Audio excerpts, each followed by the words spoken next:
Thanks for choosing to watch BWTM Sports Gaming. In this video, I'll be talking about Josh Warrington targeting a rematch against Mauricio Lara in the late summer of 2021. Stay tuned. We'll be back.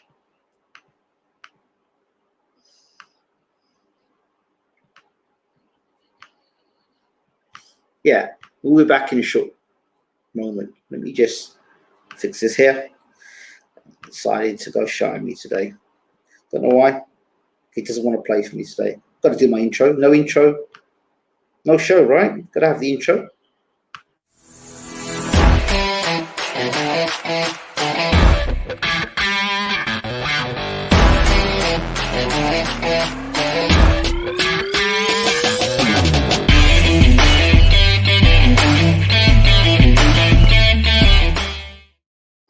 Now, I can't believe what I am hearing, but you know what? You know what I'm going to do? I'm going to read the article. I'm going to read the article, reserve judgment, and just read the article. You all can read the article with me. Let's get it got big for me so I can read it. And this is taken from DAZN News, so it's not BWTM News. This is the source I'm getting the information from.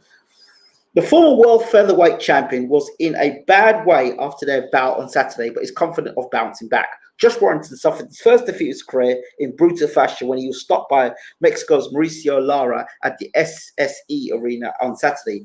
But the Lee's fighter believes he can win a rematch. Warrington paid the price for engaging too openly with a hard-hitting contender and was somehow allowed to fight on after a torrid fourth round in which Lara knocked him down and appeared to do enough for stoppage. Instead, the home hope was given the chance to attempt to recover from round 5 onwards, but Warrington was clearly in a bad way, and Lara once again turned up the heat in the 9th, scoring another knockdown, ultimately the stoppage. Warrington was taken to hospital after the fight and had been given the all-clear from brain scans, but suffered a fractured jaw, a shoulder injury, and a perforated eardrum. Yeah, so, you know, of course. He joined Jim White and Simon Jordan Talk Sport on Thursday to speak out about the end of his impressive unbeaten record. I've got a sore shoulder and I got a scan after the fight in hospital on the brain and everything, but I'm okay. I'll probably have to go back for some follow-ups just to check things are okay. But so far, everything is good. The obvious question is, you got caught cold. I certainly did. And it was dangerous to overlook anyone in this game. Maybe I had one eye on what was to come after beating this guy. I still believe this guy is not on the same level as me, but it's not easy for me to say that after I've been knocked out by him. Skill set, I don't think he's at the same level. He caught me cold, and at the end of the day, it's sport and these things happen. On the questionable decision made by the official to allow him to compete beyond the 4th round, Warrington said, I can understand why people may say that, but for myself, Howard Foster is an experienced referee. He'd seen me about many times. He's refereed me before and judged my fights.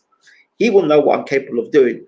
And I think he knew it was towards the end of the round and would give me as much opportunity to try and be there as long as possible. The thing is, you weren't even a world champion that night. So why you should be given that amount of... If it was you would defend your world title like Nathan Clevey, I would have understood it. But you weren't defending no world title. So why were you allowed that time to take even more of a beating? I think I came on strong, but in the same breath, if the referee was going to stop it, then there would have been no arguments. I'm glad he let it go on. If I had battled back and almost brought it back into my favor, it's just one of those things that happens. On a potential rematch, he said, I'm eager to right the wrongs. If I didn't have that, then I wouldn't be bothered. As soon as I get into change rooms, I was knocking myself thinking, what's gone wrong? I need to right this mistake and need to prove this guy isn't my level and beat the guys who I've been talking about wanting to fight. That fight is still there, and the day it goes out, I'll call it a day. Okay. All right. Well, I guess you want to hear my thoughts, yeah? Well, here's my thoughts on the whole thing. Thank you for that. Here's my thoughts on the whole thing.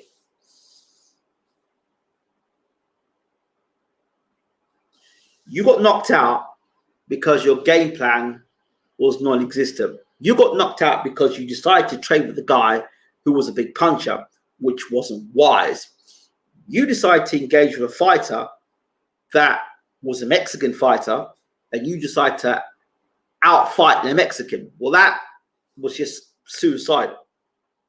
Plus, you were getting hit with left hooks all the time. You didn't see it coming. So it's not just a physical thing. Every time he touched you with a shot, you were vulnerable. Plus, when you landed your best shot on him, you couldn't move him. So what can you offer in a rematch, Josh? I don't understand what you can offer in a rematch.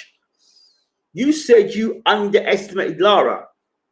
I think you're overestimating your own abilities, to be honest, because you've never had the greatest defense. You never had been the biggest punch. You've overwhelmed opponents by sheer work rate and determination, and that's fine until you meet your guy that says, you know what?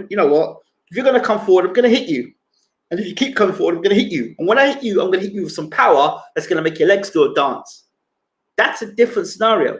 So now you're going to have to box your way past Lara.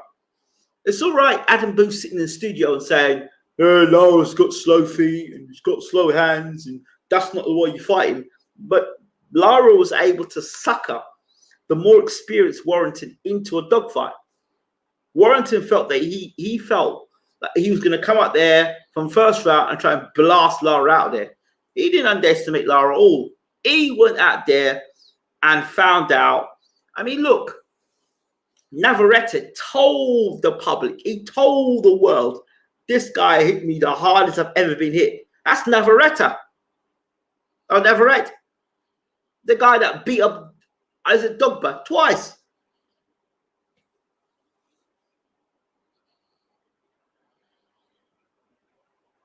You know, and this rematch thing, I must say right here and right now, you all people in boxing like to take these blind eyes, yeah? And you keep seeing this nonsense happening and you won't speak out on it. These immediate rematches, yes, they make great for pay-per-view. But I'm telling you now, somebody is going to get seriously hurt by one of these pay-per-view matches. I'm telling you now, somebody's going to get seriously hurt. You get beat up as bad as you do, and you're going to go straight back in the ring with a guy like this? Where are the handlers? Where are the advisors in a situation like this? Where's the guy that says, look, come on, son. You can fight another day. We can fight him later on down the line. Why do we have to go and immediate rematch with this guy? He hasn't won a world title against you. He hasn't beaten you for your belt. Why do you need to have an immediate rematch? Dillian White, I can understand he got knocked out by Povetkin.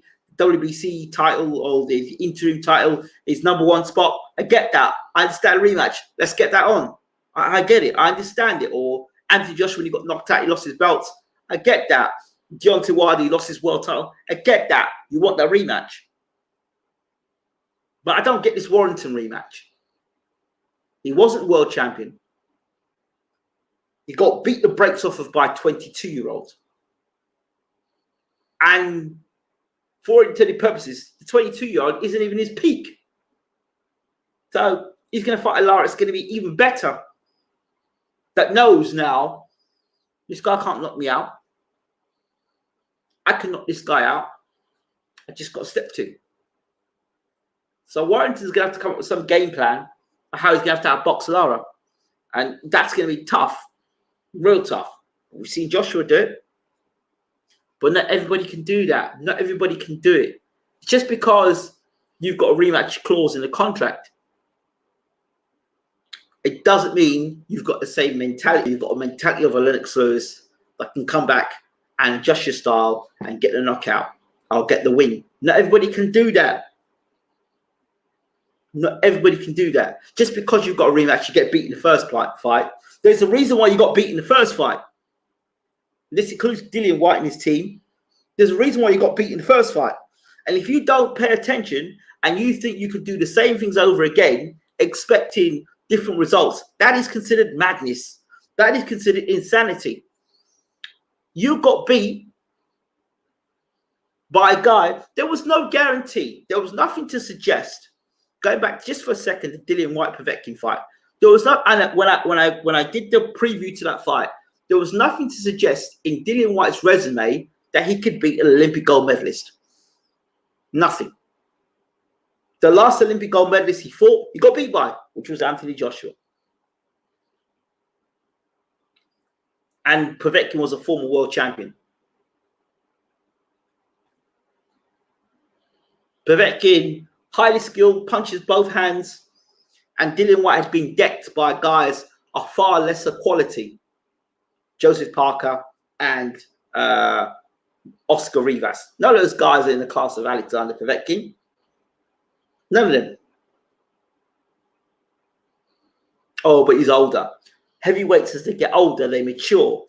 In the heavyweight division, as you get older, some guys get better. Lennox Lewis was actually better when he was older than when he was younger. You know what I mean? So I'm not. I don't agree with this automatic rematch. Yes, it might make the promoter money, but the damage these fighters are taking and the lack of accountable handlers, it's not good. It's when one fighter gets seriously injured in boxing, seriously injured for one of these rematch clauses, right? We know where the rematch clause started from, yeah? I hope people don't turn a blind eye should an unfortunate situation happen. Pray to God it never happens in one of these automatic rematches. But you're just pushing it every time. You're pushing it. We almost, if it wasn't for COVID and the Povetkin situation, we'd had Dillian White straight back in there against Alexander Povetkin, only himself to getting knocked out. Craziness, madness. And the people who are pushing for these automatic rematches, you know, a fighter sometimes needs to be safe for himself. The neurological damage that's been done, the physical damage, the emotional damage, and the people that are pushing the pen for these immediate rematches, they've never taken a punch in anger. They've never had their brains scrambled and left senseless and on a canvas and had to drag themselves up from that and have to watch it through their friends and family on TV, do interviews, go into that depression, which they will all go into that depression. At some point, that depression sets in. At some point, it does. And you've got to get yourself back up to fight again. These pen pushers, they don't get it. They don't get it. Not got a clue. And this is the thing in this generation, this era of mismatch, hype room, rematch. We should really call it the rematch room. Not match room. It's mismatch room and rematch room. That's what it should be called. And it's not on. And of course, it's not the promoter's fault as such. It's the lack of handling. You stick a guy after getting beat up like you're going to go and stick him in with Lara again. For what? Swerve that guy. Get yourself a world title fight. Get yourself in world title contention. Win back your IBF title war. Go win another version of the title. Move up in weight. Do something. Avoid that guy Lara, man. That guy's going to be dangerous. That guy Lara is a cross between Eric Morales and Leo Santa Cruz. I'm telling you now, that guy's only going to get better. That guy's going to get better. And Sky Sports was saying that Josh Warrington is the best featherweight in the world. I don't know where they got that story from. Because he's British, I guess. He was never the best featherweight in the world. He may have been one of the best featherweights in the world.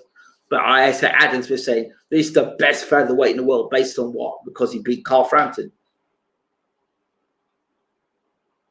Because he beat Lee Selby. A faded fighter. Really?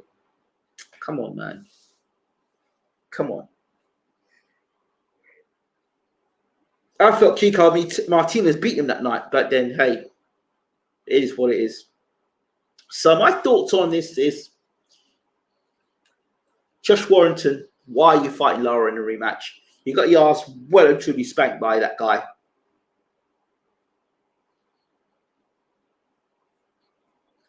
And you know, Lara can polish up and he can improve in the next fight.